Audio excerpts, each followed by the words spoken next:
বৈরী আবহাওয়ায় বিপর্যস্ত বিশ্ব, বিশেষ করে দক্ষিণ পূর্ব এশিয়ার উপর দিয়ে বয়ে যাচ্ছে তীব্র দাবদাহ। মানবসৃষ্ট জলবায়ু পরিবর্তনের পাশাপাশি এল নিনোর প্রভাব এর জন্য দায়ী বলে জানিয়েছেন জলবায়ু বিশেষজ্ঞরা।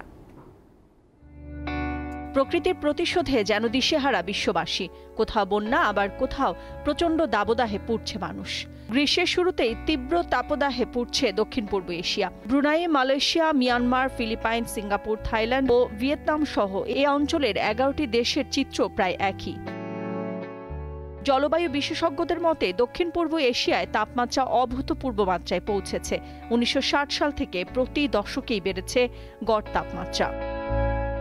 তীব্র তাপ প্রবাহে পুড়ছে ভারতের পশ্চিমবঙ্গের বিভিন্ন জেলা। এরই মধ্যে ৮ জেলায় রেড অ্যালার্ট জারি করা হয়েছে, আর কলকাতায় জারি করা হয়েছে ইয়েলো অ্যালার্ট।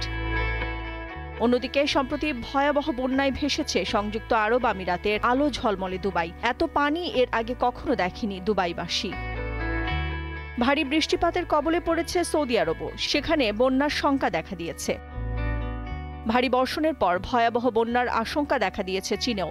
দেশটির দক্ষিণাঞ্চলে গুয়াংডু প্রদেশের প্রধান নদী, জলপথ ও জলধারা পরিপূর্ণ হয়ে গেছে পানিতে। ১২ কোটির বেশি মানুষের সুরক্ষায় জরুরি পরিকল্পনা নিয়েছে সরকার। নাদিরা জাহান, দীপ্ত বার্তা কক্ষ।